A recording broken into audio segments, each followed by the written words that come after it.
மணிவண்ணன் அவர்களே, தர்மலிங்கம் அவர்களே, பத்திரிகை மற்றும் ஊடகத்துறை சார்ந்திருக்கக்கூடிய நண்பர்களே, தர்மலிங்கம் அறவழி தொண்டு கல்வி அறக்கட்டளை நிர்வாகிகளே, உங்கள் அனைவருக்கும் என்னுடைய அன்பான வணக்கம். முன்கூட்டியே பேசுவதற்கு காரணம், இந்த நிகழ்ச்சியை முடித்துவிட்டு உடனடியாக விமானத்தை பிடித்து நான் தூத்துக்குடிக்கு செல்லவிருக்கிறேன். என்ன பொருத்தம், ஐயா பிறந்த தூத்துக்குடிக்கு தான் செல்லவிருக்கிறேன்.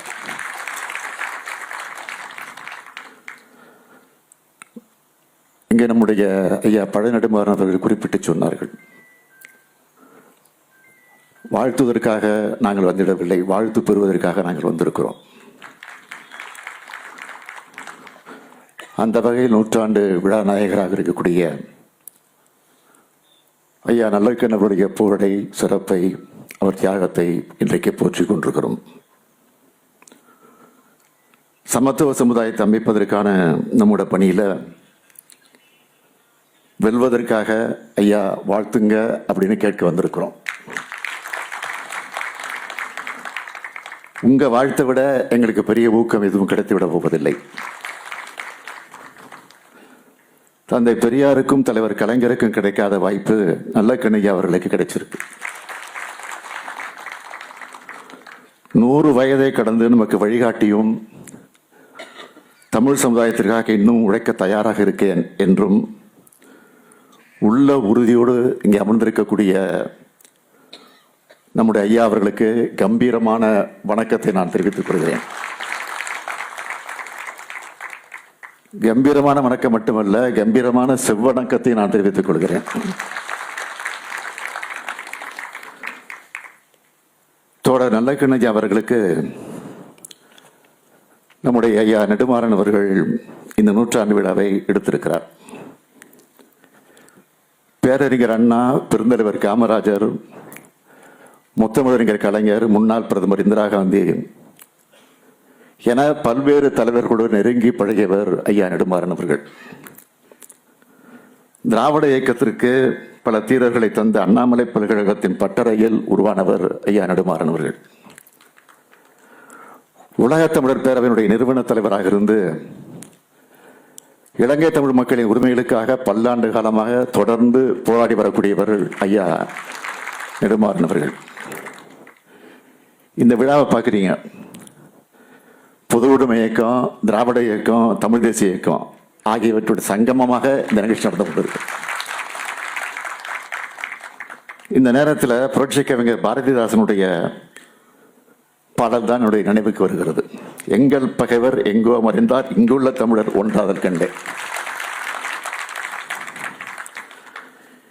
எல்லோரையும் ஒன்றாக்கி இருப்பது தோழர் நல்லக்கண் அவருடைய தியாகம், அவருடைய தொண்டு, அவருடைய போராட்ட வாழ்க்கை. இந்த நேரத்தில் நம்முடைய ஐயா நல்லக்கண்ணுடைய 80வது பிறந்த நாள் விழாவை நான் நினைச்சு பார்க்கிறேன். அந்த விழாவை மறைந்த நம்முடைய தோழர் தாப்பா அவர்கள் தான், பாண்டியன் அவர்கள் தான் முன்னின்று நடத்தின விழா. நம்முடைய முத்தரசன், ராஜா போன்றவர்களுக்கெல்லாம் நினைவிருக்கும் நான் கருதுகிறேன். அந்த விழாவில் தலைவர் கலைஞர் அவர்கள் பங்கெடுத்துக் கொண்டு தோழர் நல்லக்கண் அவர்களை வாழ்த்தினார்கள். தலைவர் கலைஞரை விட ஐயா நல்லக்கண் அவர்கள் 1 வயசுதான் இளையவர். அதை குறிப்பிட்டு பேசின தலைவர் கலைஞர் அவர்கள் என்ன சொன்னார் தெரியுமா? வயதால் எனக்கு தம்பி, அனுபவத்தால் எனக்கு அண்ணன்,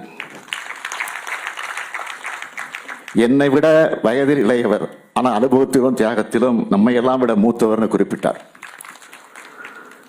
அது மட்டுமல்ல, நல்லக்கண் வாழும் காலத்திலே நாம் வாழ்கிறோம், அதுதான் நமக்கு பெருமை. இதை விட பெரிய பாராட்டு வேறு எதுவும் இருக்க போறதில்லை.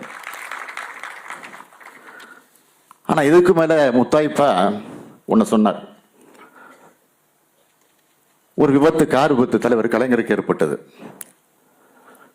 அந்த ஆரம்ப காலத்தில் ஏற்பட்ட அந்த விபத்து ஒண்ணுல தலைவர் அவருடைய கண் ஒன்று பழுதுபட்டது. அது எல்லாருக்கும் தெரியும். அதை குறிப்பிட்டு, எனக்கு ஒரு கண் தான் முகத்தில் இருக்கிறது, இன்னொன்று அகத்தில் இருக்கிறது, அதுதான் நல்ல கண் என்று குறிப்பிட்டார். அந்த அளவுக்கு தோழர் நல்லக்கண் அவர்களை மதித்தார். தோழமை உணர்வோடு பாராட்டினார் தலைவர் கலைஞர் அவர்கள். அந்த தோழமைக்கு சில எடுத்துக்காட்டுகளை சொல்லணும்னா, 2001 நடைபெற்ற அதிமுக ஆட்சியில் தலைவர் கலைஞர் அவர்கள் அராஜகமாக கைது செய்யப்பட்டதும் எல்லோருக்கும் நினைவு இருக்கும். விளக்கமாக சொல்ல விரும்பல. அப்போ அதை கண்டிச்சு, கைதை கண்டிச்சு முதலாக அறிக்கை வெளியிட்டு யார் தெரியுமா? நம்முடைய தோழர் நல்லக்கண்ணவர்கள் தான். இத்தனைக்கும் அப்போ இந்திய கம்யூனிஸ்ட் கட்சி என்பது அதிமுகவோட கூட்டணியில் இருந்துச்சு. அதை பற்றிலாம் கவலைப்படாம அந்த அராஜகத்தை தோழர் நல்லக்கண்ணவர்கள் கண்டிச்சார். தலைவர் கலைஞர் அவர்கள் தீட்டிய தாய் காவியம், அது தீட்டின நேரத்தில் அதுக்கு தோழர் நல்லக்கண்ண ஐயா அவர்களிடத்தில் தான் அணிந்துரையை வாங்கினார். அப்படிப்பட்ட தோழமை இறுதி வரை அதை பேணி பாதுகாத்தார் தலைவர் கலைஞர் அவர்கள். அந்த நட்புணர்வோடு தான், கொள்கை உறவோடு தான் இன்னைக்கு நான் உங்களை வாழ்த்தவும் வாழ்த்து பெறவும் நான் வந்திருக்கேன். தோழர் நல்லக்கண்ண அவர்களுக்கு அண்ணல் அம்பேத்கர் விருது வழங்கினார் தலைவர் கலைஞர் அவர்கள். நான் 2022 தகைசால் தமிழர் விருதை வழங்கினேன். இதுதான் எனக்கு கிடைச்ச பெருமை. தோழர் நல்லக்கண்ணவர்களை நினைச்சு நம்ம பெருமிதம் கொள்ள ஏராளமான நிகழ்வுகள் இருக்கு. உதாரணத்துக்கு 1-2 மட்டும் சொல்றேன்.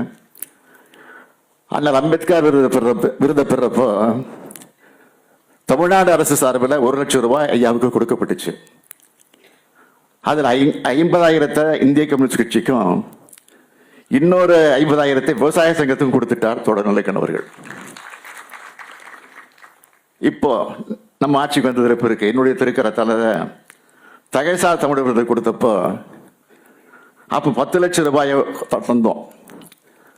அந்த 10 லட்சம் ரூபாயை மட்டும் இல்லை, அதோட 5,000 ரூபாய் சேர்த்து 10,05,000 ரூபாய் தமிழ்நாடு அரசுக்கே நிவாரண நிதியாக அளித்தவர் தான் நம்முடைய ஐயா கண்ணவர்கள். அவருடைய 80வது பிறந்த நாளின் போது அன்றைய இந்திய கம்யூனிஸ்ட் கட்சியினுடைய செயலாளர் தா பாண்டியன் அவர்களும் பொருளாளர் MS தாவீத் அவர்களும் 1 கோடி ரூபாய் திரட்டி தந்தாங்க. அந்த 1 கோடி ரூபாயை மேடையிலேயே இந்திய கம்யூனிஸ்ட் கட்சிக்கு கொடுத்து விட்டவர் தான் நம்முடைய ஐயா கண்ணவர்கள். அதே மேடையில் தமிழ் சான்றோர் பேரவை அருணாச்சலம் அவர்களும் மதிப்பிற்குரிய இளவேணில் அவர்களும் இணைஞ்சு எடுத்த முயற்சியின் காரணமாக கார் ஒன்று வாங்கி தலைவர் கலைஞர் மூலமா சாவியை ஒப்படைச்சாங்க. அந்த காரையும் இயக்கத்துக்காக கொடுத்து விட்டார். இப்படி இயக்கம் வேறு தான் வேறுன்னு நினைக்காம இயக்கத்துக்காகவே இயக்கமாகவே வாழ்ந்துட்டு இருக்கக்கூடிய மனிதரை நினைச்சு பெருமிதம் கொள்ளாமல் இருக்க முடியுமா?